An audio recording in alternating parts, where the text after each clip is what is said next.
responsibly. Tony Squires, Nathan Hindmarsh, Wade Graham, Brent Read with you. The Raiders 28 over the Sea Eagles 12. We'll speak to Tom Starling later on in the show.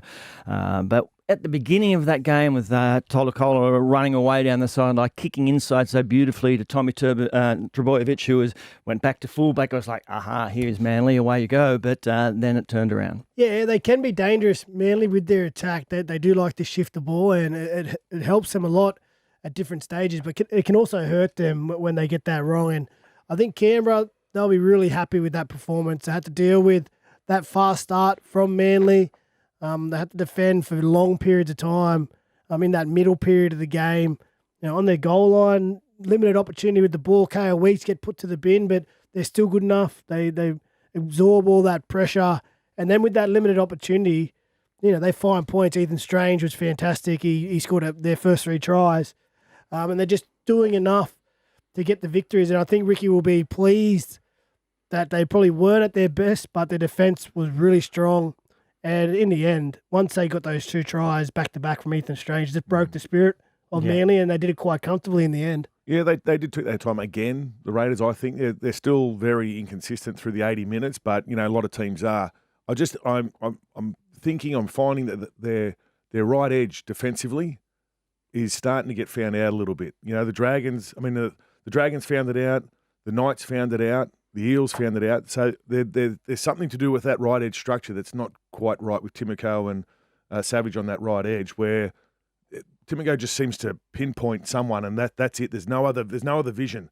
He just goes, that's my man, and that's who I'm going for. And there's no one else around that's. So they're starting to get found out there. I think there was one point too where I think Jamal actually pushed Timoko away because he didn't release off his player quick enough. So, yeah. So when I say release, you find your man, and then you got to check him to make sure he doesn't get the ball, then release to the next player. He just goes, nah, that's my guy. I'm not changing my thought process, and that's who I'm going after. So I thought Manly could have attacked that edge a bit more. They had some joy, and they just didn't keep going back there where I thought they could have. It's been the issue with Manly all season. You see them at times, and they look so good, and you think, this is a top 8, top 4 team, but they just don't do it consistently for long periods of time. They have patches of footy where they look brilliant. Well, it was like Brooksy last night. I think, he was in the game early, and then all of a sudden, where was he? That's, and look, I'm a bit of could be a bit tough on Brooksy, but in that sort of side. But, when Manly go well, their halves are both touching the ball. And at the moment, they're not. It'll be interesting to talk to Tom Starling a little bit later, because at this stage of the season, so they're on top of the table, they're heading into a bye. What's after that? 3 more games to go. And they've got Panthers, Tigers and Dolphins to finish. And because they're set up so well, guaranteed top 4, most likely top 2, you can kind of find yourself treading water a little bit at this time of the year. The pointy end of the season's coming. September is coming. You set yourself up for such a wonderful opportunity, and there's big games not that far away. And it'd be interesting to hear their mindset, what they're doing to try and combat that, because again, they're winning football games, but they're not at their best. But come September, that first week, they need to be at their best. Yeah, and that's the thing at the moment when you've we've both been in that position before, Wader, where you're going through the process because you know where you're going to be sitting.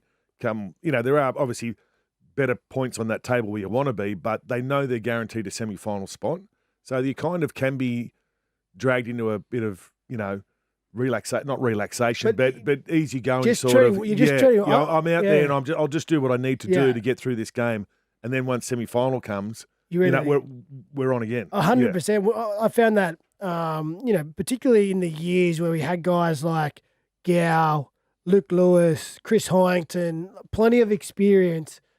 And again, you're not just getting through games. You're not complacent, but you kind of are. You're not going to the. You've got another gear somewhere. You've got another gear. You only use it when you need it. You're waiting for it because you work so hard. You start in preseason, and normally within a game, when you get hurt is when you're going to do something or try something above and beyond. Like you're making a play, you're putting your head in somewhere that you shouldn't really put it, but that desperation brings that out in you. Now, again, you don't want to go out there and say you didn't have that effort, but when you get so close to the semis, and they have such a good opportunity. They're going to get a week 1 home semi-final in Canberra. If they win that week off and they have a prelim to a grand final, you can find yourself just holding back that extra gear and treading water until September rolls around. Yeah.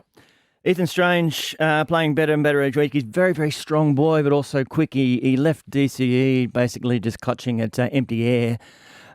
He got rep honours in him later this year. Kevin Walters was very positive, and so was his coach, Ricky Stewart. Let's have a listen. I got a very strong opinion of Ethan. I got a very strong opinion of where he's going to go as a player. You have a look at his game today to where he started with us a year and a half, 2 years ago. I think he'll play for Australia this year and he'll be our next 5'8" for New South Wales. There you go. That's a strong endorsement from the coach. Oh, it's sticky. Yeah. He's obviously he's backing his player, and he's known to do that. He really cares for his players, and we've seen it a number of times over the years when he was coaching Gow and Greg Bird, even Hudson Young to an extent over the last couple of years. And Ethan, Ricky's right. Ethan has come on in leaps and bounds the last, say, 2 seasons. He's such a powerful ball carrier. He's a strong defender. And if his trajectory keeps going this way, well, he's going to feature in those rep teams for sure. He's a brilliant player.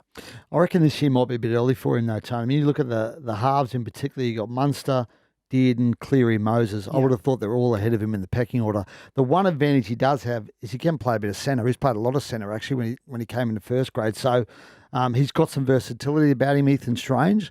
So even if those positions in the halves are beyond him, and mind you, if one of those guys gets injured or withdraws later in the year, then he obviously comes into contention. But he does have a bit of versatility, and we don't have a million centres either in Australia. So there's an opportunity there potentially. I think he's got a bit to go as well. But Ricky Stewart knows him better than anyone, so he's a great gauge on whether or not he should be selected for Australia or not. But I just think his running game has been outstanding, and we've all seen it. He's a try-scoring machine at the moment. Defence has definitely picked up from where he first started. He was a bit of a speed hump early on, and his decision-making probably wasn't the best on the edges. I would like him to see a bit more of a passing game in him, because at the moment now it just seems like when he gets the ball, we know he's going to run. And yes, he's got the strength and the speed to be able to just do that, but just let's give him another option of finding a pass for a try or something like that. And again, and his kicking game's great, but and if he does get selected for Australia, well, great. He's obviously deserved his spot, but I'd like to see him throw a few more passes in that position. It depends how deep the squads run for that Ashes tour. I think, 3 games, Reedy? So they probably take maybe 24, and of those 24, they'll probably take 4 halves, and it'll be Cleary and Munster will most likely start if they're fit to go. Dearden on the bench is that utility, and like Mitch, it just depends on whether you want to carry him for cover just in case, because obviously if something happens to your starting halves, well, then Dearden can slot straight in there. And if you bring Moses along just as cover, well, you take up another spot. And what they tend to do in those squads is pick the versatile guys who can play multiple positions. Dearden can play 14 as well, which he's... Well, that's where I think he will. Yeah. And it might be beyond him. There's no warm-up games. It's just a test, isn't it? It's just the Ashes, and that's it. Where if it was a bigger group like a World Cup, you're going over there. Yeah, playing clubs as well would have been good. Well, you play against the lesser-known sides and get him over there in a jersey. That's all fine. But he's got a little bit to go for me. I'm sure his name will feature in discussions though. He's playing such good footy, and if Canberra win the grand final and he plays really well, that could be the thing, really. Yeah. Like if whoever goes on and wins the grand final, it's hard not to pick those players who have been put in the grand final, are playing good footy, and they're fit. They're match fit. Did DCE, was he playing for Australia this time last year? I mean, at the back end of last year? No, wasn't it? It was, who was the halves at the end of last year? It was Mitch and Dearden, wasn't it, from memory? I can't remember exactly. Right. But he started so well this year, and once again, it just seems to have fallen off the radar completely. Yeah, he missed a few tackles last night. Obviously, Ethan Strange turned him inside out a couple of times. Last night, Ethan Strange, yeah. And, again, whenever that happens, Tom, we all revert back to what's he doing? Why hasn't he announced his future? This has caused disruption of this team all year. And, I heard, I was on my way in this morning, I heard the boys talking about it on the show, Braith and the boys this morning talking about that. So, Again, I don't know why it hasn't been. I don't know. Well, he's going to the Roosters. They're just waiting till the end of the year to announce it. I don't know why. I don't understand why that is such a distraction. If everybody knows that's what's going to happen, that can't be a distraction for them. That can't be one of the excuses. Well, how do you explain how he's played at times this year? It's just a bad patch of form, or everyone goes through that sort of stuff. But to say that's the distraction, I don't think for someone as professional as Cherry Evans, I don't think that would be a distraction for him. Like, he's been through a lot of big distractions before, and still playing good footy. So Yeah. I just think it's the form he's in at the moment. He's having one of those patches where things aren't going quite right for him to play. The team around is a bit disjointed as well. You know, his kicking game last night was probably one he'd like to forget with his short kicking game. I know he kicked a few dead there, but it didn't pull up half a metre short. They were almost hitting the back. fence. I would fence, say in Daly's defence, he's playing behind a pack that's been stripped of Paseka, that's true. Aloy, They've had some injuries. Hamoli, Nathan Brown. Like, they are really short, particularly in their middles. They're really short at the moment. So they're playing behind. He's playing behind a pack. All of them are behind a pack that's down to its bare bones, basically. Well, depending on, because where their season is at the moment, they need results to go their way. They need to win in, and they need results to go their They've way. got a bad draw, But I Wade. think if they lose one more game, obviously Jakey won't be playing next week. But if they lose one more game, he's almost done for the season too. 3 big head knocks now. There's probably, if there's no finals on the line, and again that they are ruled out, you just don't play him. You don't play him for the rest of the year. So if the Dolphins win today, I think Manly are going to be 2 games out.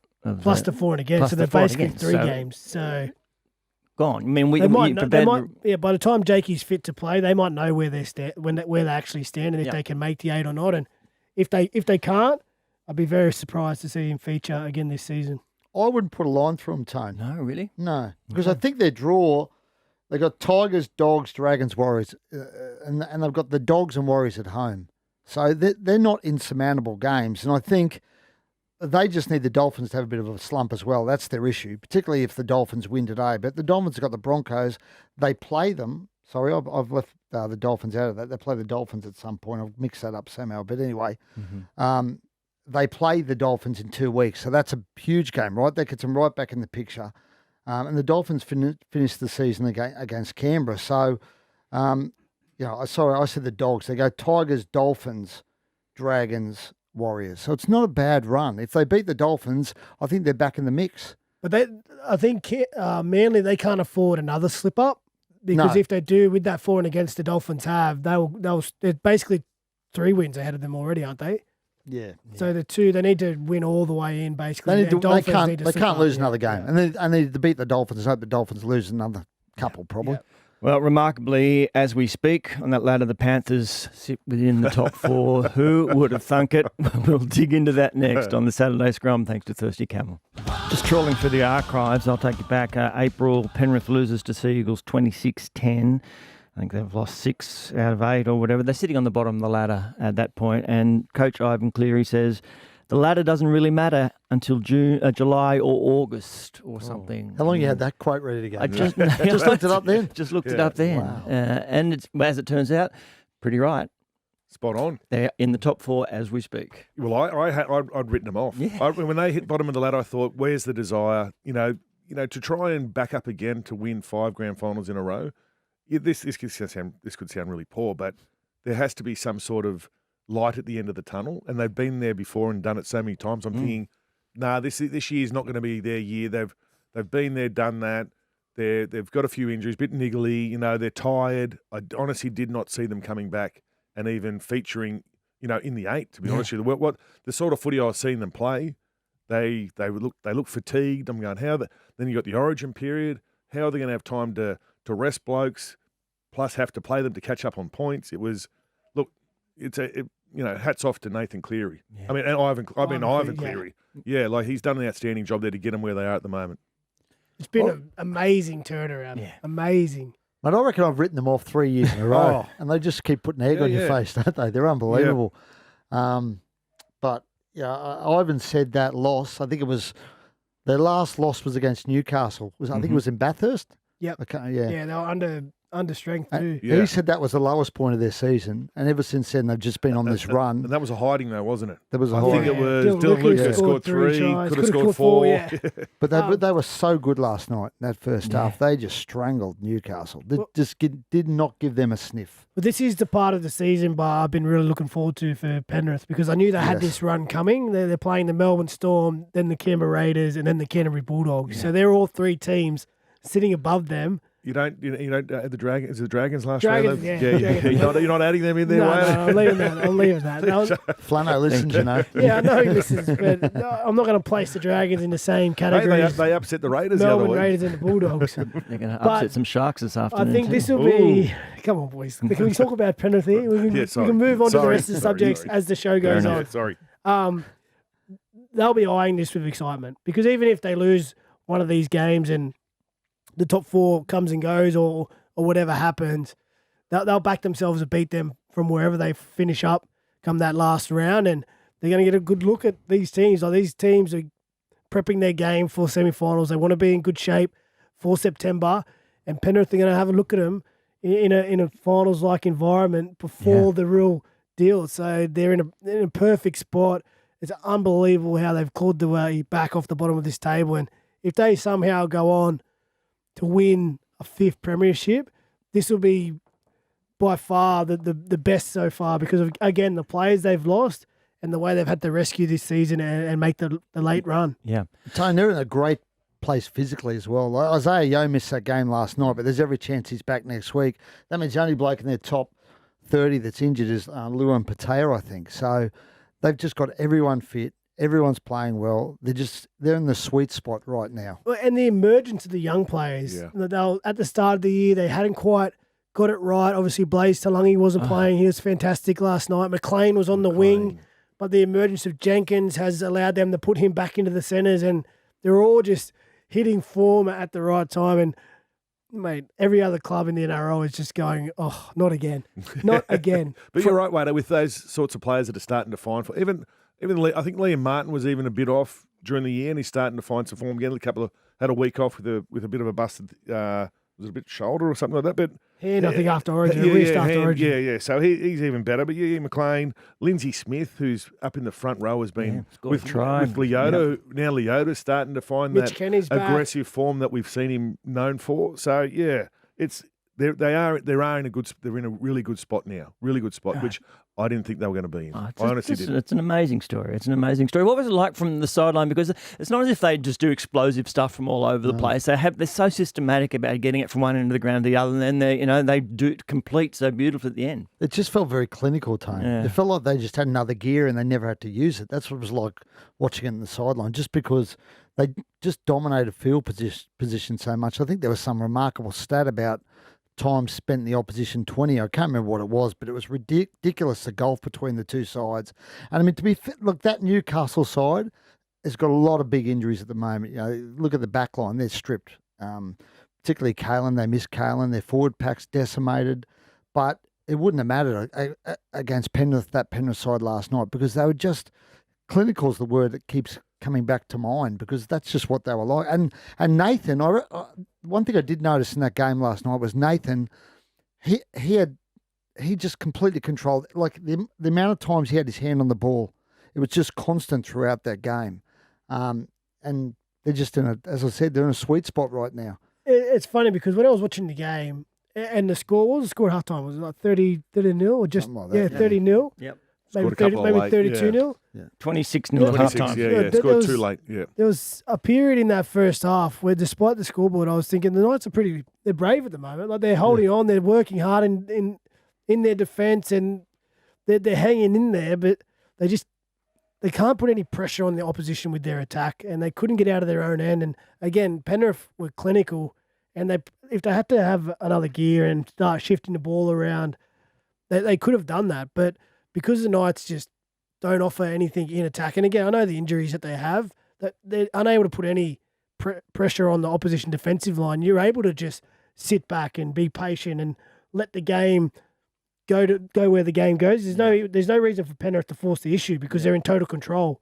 So the Knights, again, they're struggling, and it's hard to see where they go to. But in terms of their effort in defence and working for each other, it's probably a tick. But they need to find some answers when they have the ball. Dane Gagai certainly had a theory on why it went so wrong. Let's have a listen to him. Myself included, a few of us, it was just a struggle a bit tonight to get ourselves in the game or just get that connection. And that's it. When you got a bunch of individuals out there, it's pretty hard to win. Well, it's hard. That's hard when you're trying to win games. And you're desperate to win games. That's what happens. That's what always happens. You find that individuals will try and solve it by themselves, and that's just we'll see that forever. That's just what it is. You're trying to come up with something that you can try and create by yourself because you get into that mindset. We go, I need to do something here to try and change something, and a number of your teammates are doing the same thing. Well, this is not working. We're not getting to what we're doing here. New halves combination again last night. It's going to that's just going to happen. There's blokes who are going to put their hand up and go, I'll get us out of trouble here. And that's what the Knights look like last night, and that's what he's getting at there. It's 100%. I want to just hit the nail exactly on the head. When you're in a team and you're under so much pressure and what you feel like you're doing isn't working or it's not getting us into the game, players, the competitors they'll go, well, I'll do something. I'll take matters into my own hands. Give me the ball. Let me try and force the issue over here. And again, off the back of that play, someone else would go, give me the ball. I'll take it over here and try and create something. And there's no sense of building as a team and building a game plan because what you've been tossing up isn't working. So it's the byproduct of, again, their attack not being able to their attack as a team not being able to put anything or pressure on the opposition defense. So players will just start taking matters into their own hands. And once you start doing that, it ends up going from not great to worse. There's some plenty of brave fans sitting under their tarpaulins there yesterday as you were on the sideline, Reedy. It's such a passionate fan base. Do they have any reason to hope about what's going to happen next year? I reckon they got a lot of reason to hope, Tony. I look at that back line next year and you've got Ponga, Best, Young, Gagai's back again, Fletcher Sharp, Dylan Brown. I think that back line in particular, they've signed Pasumi Solo from Canberra. They're looking at Trey Mooney from Canberra as well. I actually think they're a top 8 side next year if they keep everyone fit. Wow. Why are you laughing? Why are you laughing? Mate, that back line. I did not laugh. It was Wado. I'm throwing him under the bus. And I'm not basing it on Dylan Brown the way Dylan Brown. This is the same guy just wrote Penrith off every year. So you're trusting his judgment? I'm not basing it on the Dylan Brown we've seen this year. I'm basing it on the Dylan Brown we've seen in previous years. Kalen at 100%. The back line. Dylan Lucas will be back too. I've got big raps on him. McEwen was good last night. Very good. Yeah. I think it's dead set. I think if they can sign Trey Mooney, there's no reason why they can't make the finals next year. But if you looked at their team on paper, there was no reason they couldn't make the finals the past couple of years. Yeah, but they have made the finals. They've made finals 4 times in 5 years under Adam O'Brien, and they have barely had Kalen this year, and their halves haven't really worked. And next year they'll have Dylan Brown and Fletcher Sharp in the halves. That's a lot better than what they've had this year. I mean, Fletcher's played there, obviously when he was fit, but he's got another year under his belt, Fletcher Sharp. I know Wade doesn't agree with me, obviously, on this one, but I think they should be in contention to play top. Look, you know what? If they're not in contention to play top in the top 8 next year, 16, the coach won't be there. You bet your bottom dollar there. The only reason because I think the coach will be there for the start of next year. Yeah, right. But I think if they don't play well at the start of next year, then there'll be a change of coach. Yeah, the only reason I have concerns is because the halves, I know they're changing, but we've seen Dylan Brown play without Mitchell Moses. We see how effective his game isn't when he's got in control of the team. It takes away from his running game and his strength. And Fletcher Sharp isn't Mitchell Moses. Fletcher Sharp is also a runner. He's not going to conduct the team. So who's going to get that team around the park and get the team into positions to give... Well, Kalen do that? To be Kalen do that from fullback? Which will take away from his running game. But I think at the moment, Sharp's running game is a lot better than Kalen's at the moment. I believe. So you put Kalen I think Kalen's going to have to be your number one controller of the team. Without his running game, he's just going to have to find his passes because you look at Brownie, he's definitely. We all know he's a runner. So yeah, and I get what you're saying, Lado. There's going to have to be a lot of work done in the preseason, in the off season, to find out what their game plan and structure is actually going to be. With everyone being a ball runner, who's going to be the general? Well, I hope they improve, and for Newcastle fans and that club, I hope we see improvements, but I've got concerns for them. And again, if they don't start off well, there'll be pressure around the Dylan Brown signing and that deal, and whether it was the right move. And there'll be pressure on the coach. And then if that happens early in the year, well, it's going to affect gonna be the a whole long year, season. yeah. Yeah. The Storm 22, the Broncos 2. We said right from the top, the big story of the week was, of course, so far that injury, not just one, not just two, but three players going down, two of them in the exact same movement for the Broncos. And Reedy, key players as well, the 6 and the 7, both with hemis. Yeah, I was just actually looking through their options, Tone, but obviously the guys we mentioned, Ben Hunt and Billy Walters, they've got a young kid named Kobe Black in their system too, played Queensland under-19s earlier this year. He's got huge raps on him, Kobe Black, whether it's too early to bring him in. The other guy's Jock Madden's still there. Yeah. So they do have options there in the halves. But He's back from injury, isn't he, Jock Madden? He's ready to go? I haven't checked, Tony. I was just going through their playing squad. I'd I hadn't checked that. I'd seriously I'll check consider that for putting you. Give me a second. Tony Staggs in there. I think with the Broncos, Yeah. Well, he went in there the other night, didn't he? listen, they're up against it, no doubt. But in terms of teams who can cover that position, like Ben Hunt, he spent his whole career playing halfback. So there's a shining hope there. You put someone like Katoni, who you only have to look at Canberra and Ethan Strange, powerful ball runner, will put doubt into opposition defence's mind, and you can really simplify your game plan there. So Hunty will get around, control the field's position and kicking. Katoni just be second on the shift and take a short side if you think you have an opportunity to beat a defender. And the Broncos, they still have enough firepower in their arsenal to go out there and trouble some teams. Now, are they as strong as they can be? Definitely not, but there's still some football in that team, and I think they need to understand they're going to play a different way, and they need to embrace that. Now, we know how effective they are when they come out, they get their footy on, they're powerful, they blow teams off the park. That's not going to be how they do things now. It's going to be being happy to be in the grind for long periods, kick the ball down the other end of the field, defend hard, and wait for our opportunities and our still quality of players to take those opportunities. I think they need to embrace that gritty, grindy style, and there's still hope for them in this season.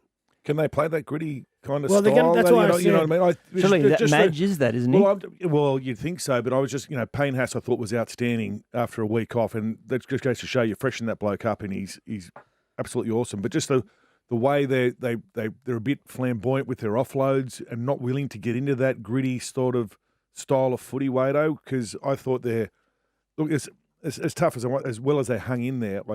Regardless whether they had their full side, I don't know if that's their kind of style. When you got players like Reece Walsh, Katoni, all those sorts of players, it doesn't seem to be. It's more of an explosive, exciting sort of game rather than that. Let's get into the trenches and arm wrestle here. Well, I think that's been their biggest Achilles heel all year, Hindy. And can they play that way? Well, they haven't shown it. But moving forward with those injuries and the changes they're going to have to make, I think that's the only way they can move forward. And whether they're willing to embrace that and put the trick plays in the back pocket, or we don't need to go chips all in on every play. Let's earn our opportunities through our defence. That's the sort of message I would be delivering. And whether the players believe in that or not, it's up to them. But I think that's really their biggest hope moving forward, and their only hope. Well, they played a fair few games without those players anyway, haven't they? This year, they've through injuries and suspension and whatnot. So this is not new to them. No. Well, let's have a listen to what the coach had to say about losing those two halves. It was crazy, to be honest. I mean, I've never experienced that. To the players' credit, I felt they handled it really well. I mean, they were fighting in that game, and playing tough. They played tough because they had to. It's just unfortunate we couldn't quite get the players on in that second half. We had a few errors and put a bit more pressure back on ourselves. So that did hurt. Michael Maguire there. Yeah, I mean, obviously he's was just digesting that news when we heard him speak then. And, he's got a lot of thinking to do this week as to how they replace those blokes, as you guys mentioned. You're right, Hindy. Reynolds has missed footy over the years at that club, and Ezra M obviously missed a lot of footy at the start of the year. So I don't think their season's lost. They get Reynolds back for the finals, they'll play finals footy. If they get Adam Reynolds back in the finals, and their top four hopes have been down. I don't think they're going to make the top four anyway. It's So just once going to be they their lost attitude the other night. It'll be their attitude and how they go, well, you know what, we can either lay down and die here because we don't have our starting halves, or we can go, you know what, let's dig in, as Wado said, and we'll even if we have to limp into the semis, let's do it. A lot's going to fall on Ben Hunt now. He's the he's an experienced guy. He's been around a long time. Billy Walters is playing good footy. Like they're still capable, but it's just whether they're hamstrung. Have we got a button we can push there to have like a wisecrack jug? There you go. Mate, in backing up what Madge said, but they were never really in the game after those injuries happened. But there were some signs of fight. Like they played hard and they've defended well. There was cover defense. I thought they started that game really well. Ask, why did they decide to fight once those players were off? Well, they were in the game before they were off. Yeah, true. So I thought their attitude and their they were a second away from a millimetre away from scoring that first try. And Reece Walsh with a forward pass from the break. Yes. Yeah. I think that would have been brought back anyway because Carrigan was interfered. But yes, there was moments in the game when Broncos are up for this, and then obviously you lose 2 players. It's easy just to throw the toys out of the bath and go, we're no good here.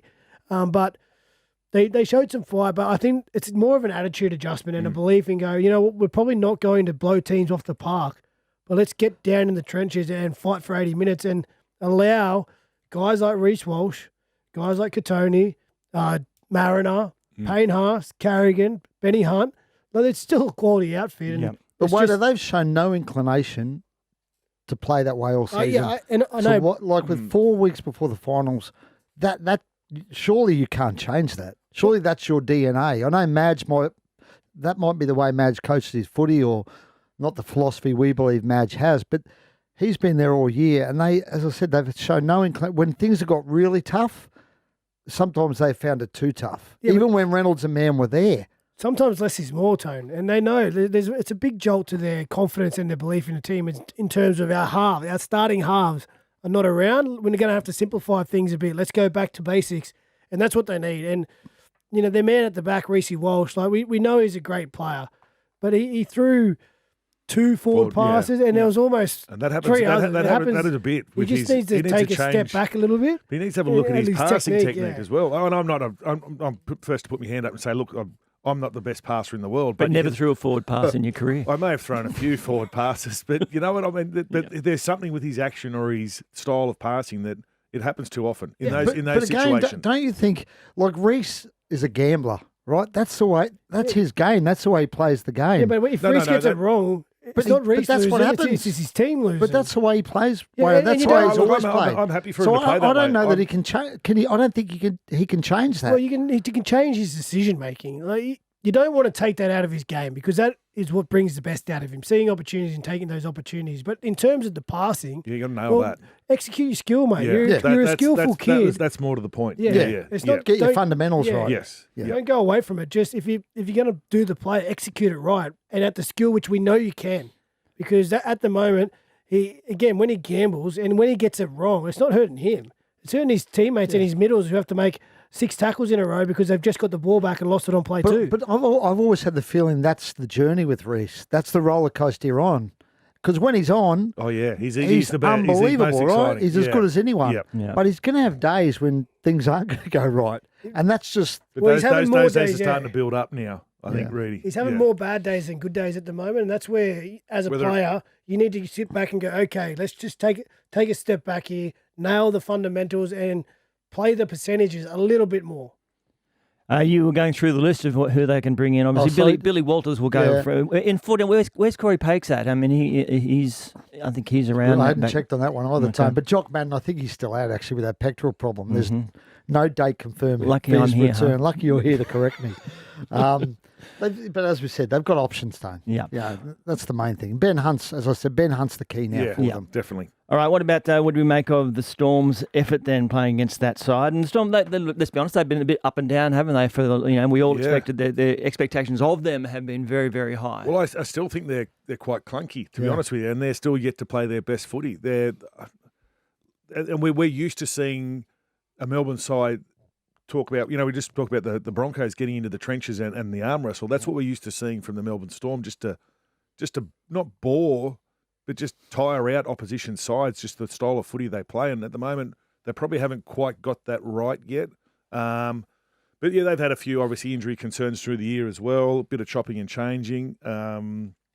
They kept Wishart in the halves, which I thought was, that was a bit of a strange one, having Pezet there ready to go. But then I heard Craig Bellamy come out and say, well, he hasn't let us down in the past, and Yep. Pezzi's obviously coming off a serious injury still, so we're happy to keep with him. But I'm concerned for those who have to play the Storm in the semis, because I still think they've got their best footy in front of them. Yeah, even without once Jerome Hughes comes back, but even on the weekend still they still managed to beat Broncos 22-2. Yeah, 20, but they were depleted, of course, but. It was workmanlike, though, didn't you think? I thought it was more. Thought it was more of the style that we're used to seeing Melbourne play. Yeah. But when you got players like now Harry Grant, He was who is fantastic, amazing. particularly at the start of that game. He was just dynamic. he just kept Took that getting out short of dummy side, half yeah. and just kept running. Yeah, and I'm going, where is the Broncos' defence here? You know, if there's any sort of inkling there's going to be one man at marker, he's going to go. And the defence for the Broncos they didn't seem to be aware that was going to be the option for him. He has just built, hasn't he? I mean, he had that kind of dodgy first Since that Origin moment, game. yeah. Since that moment, absolutely, he has been incredible. And was it a milestone game for him as well? I think His 100th, I think. Yeah. 100th, yeah. So he was brilliant. And they've still got Will Warbrick to come back. They've got Jack Howard didn't play the other night. They've got Jerome Hughes to come back into that team. But I'm a bit like you. They've sort of been a very, in many respects, been a very unstorm-like season because I've never really felt convinced about them. I've felt all season the team that beats Melbourne and win the comp. Well, they knocked off the Eels round 1, and I thought, well, look out, here we go. And then that was on a dry track. Then they did the same to the Warriors, I think, on a nice dry track as well. They're just, I don't know whether they are. I'm going to throw this out there. They seem to be more of a day dry team this year. They're also a Thursday night team. They've won 17 straight on Thursday night. So if they get very, very specific about when and where they play, they can't be beaten. It could be less than a mill of rain. It feels like they played the whole season almost in second gear. That's they've what got it looks another like. gear. Yeah. We're all waiting for that to happen. Yeah. They put they've had patches where they've played. They did against Parramatta round 1. They played 20 or 30 minutes of unbelievable First football. half, yeah. Looks so good. Did it against the Warriors as But well. they haven't done it for 80 yet. I think they're probably going to be the hardest team to beat still. With their experience, obviously they're probably going to finish top 2 now as well, you'd think, unless they drop a couple of games. So that first semi-final for them will be in Melbourne. Their defence the other night was what impressed me. Again, their attack isn't as potent as they probably want it to be or we've known it to be in the past. But because of those injuries, it's hard to get those combinations and that flow. But their defence, I just didn't give Brisbane an opportunity. And they were happy to work up the field, have a couple of shots, and then, you know what, we'll just kick it over to Xavier Coates, who's going to be a threat all game. And that's enough for them. It's getting them the wins. And it's probably going to be enough in September if they keep trending in the right direction. And just, I think on Pezzett, we had him on air doing an interview after the game, and he said some things that were quite telling. He said it was always a plan for him to play 15 minutes the week before, 30 minutes this week. So I feel like, I know what Craig said after the game, but I feel like that change is going to come soon. If not next week, that he'll be the starting halfback, Wishart back to the bench. So he can be that utility, that pure utility, and they can just wait and see on Jerome's shoulder. So Jerome Hughes at the moment is clocking into first week of the finals, probably. Well, the way I spoke to Craig during the week, and he was talking about him actually getting game in before the finals day, and they said he's tracking really well at the moment. So there is a slight chance he could get back before the finals. Got to love a good healer. Yeah. Yeah. Quick healer. Yeah, you do. It's just, unlike some. Yeah. It's a huge. I'll tell you what, it's a huge game Thursday night, isn't it? Yeah. Storm. Massive. Penrith, huge.